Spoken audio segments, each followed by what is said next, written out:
All right, everyone. I wanted to record a quick video here on how to submit your opt-out for the Washington Cares Fund. I'm just on the Washington Cares website, and then you'll go down here to exemptions. You can just Google this. You could also Google Washington long-term care tax, and something like this will pop up. So exemptions here, and then you'll ultimately scroll down. And just take note of, it actually tells you exactly how to do it right here. What are the requirements, if you're approved, what to do, and then apply for exemption. On this page here, and by the way, the site has been crashing quite a bit, so I wouldn't be surprised if you try it, it won't work, and then just try it again, maybe later in the evening or something like that. So a number of issues have been with this, and this will change colors and flash red and stuff when the site's actually down.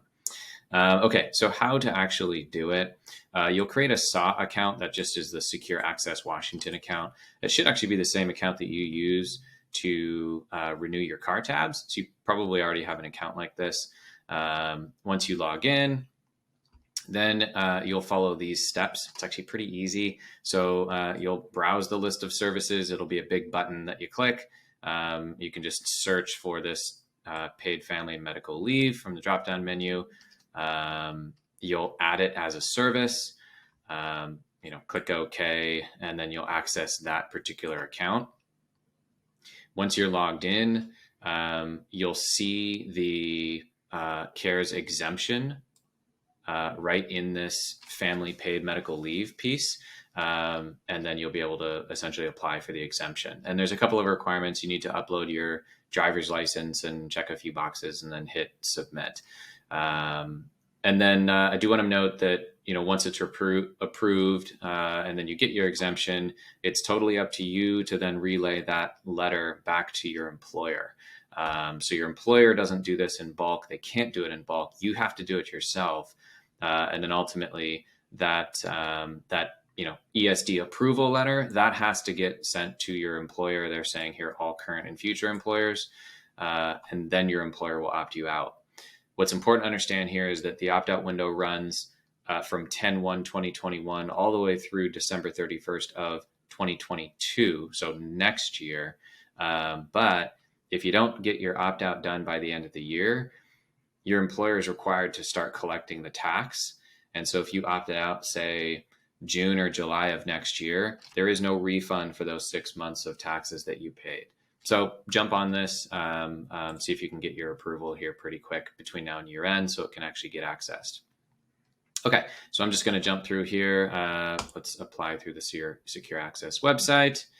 And I'm going to log in here, so I'm going to pause real quick. All right, all logged in. So you would have gone to add a new service. You would have gone to here.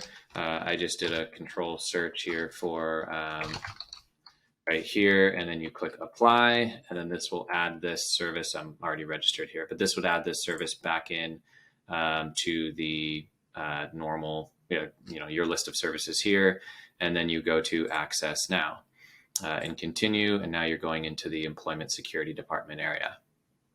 Okay, you've got benefit account, employers, employer agent at the bottom. You've got your Washington Cares exemption. Here's the things that you'll need, and then you have to create an account. So let's walk through this. I'm going to pause and complete this, and I'll be right back. All right, so I went through the application process to open the account. You'll see a button here that says apply for your exemption. You're going to plug in your age, and you have to attest to these 3 things, so that you're at least 18, that you have long-term care insurance as defined by the Revised Code of Washington under here, and you can, of course, open this up and look. Basically, if you have a standalone long-term care insurance policy or something that falls under long-term care insurance by tax code definition, you'll qualify. Some hybrid life insurance policies with critical illness riders that aren't specifically marketed for long-term care may not qualify. If you're curious if your policy qualifies or not, pop into this and you can read more. But likely you're doing this because you got something either through your employer or specifically some sort of a policy related to long-term care insurance through another broker or someone else. So you probably met the definition because you bought this in the last few months in an effort to opt out of the program here. You wish to opt out of participating in the fund. I understand that if my exemption is approved, I can never participate in the fund ever again. So you're permanently expelled from the program. And that the ESD may verify the information that they provide. So as of today, it's really just a attestation that you're doing or that you have the policy. I have heard that there's a third party that the state has hired to bring in as an auditor of this.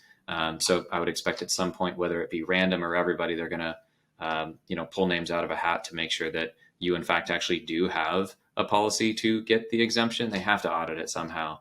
But I'm not sure, not clear on that. It hasn't been disclosed. We'll just have to see what the state ultimately does there.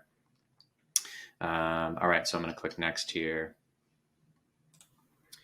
Okay, so it's just saying I'm missing proof of identity documents, and I need to upload a driver's license here. So I'm going to grab that, and yeah, driver's license or passport. I'm going to grab that and upload it, and I'll be right back. Okay, so I went ahead and updated the driver's license, hit next. I don't know if I needed to update or upload the front and back. I did both. It says once you add an upload in there, you can't ever remove it. So I don't know, uploaded both, not sure what you need. We've received your exemption, click home. So I think I'm done. That should be it. So then on the next screen after that, you'll see that your application was submitted in pending. After a couple of days or a couple of weeks or however long it takes, you should have a letter in there that just confirms your opt-out, which then you'll take that to your employer. So once again, just leaving on the screen here, ultimately our workflow there, create the SAW account, browse the list of services, search for paid family medical leave, add the service, apply for the exemption, upload your driver's license, attest that you have a policy, assuming that you do, and then submit.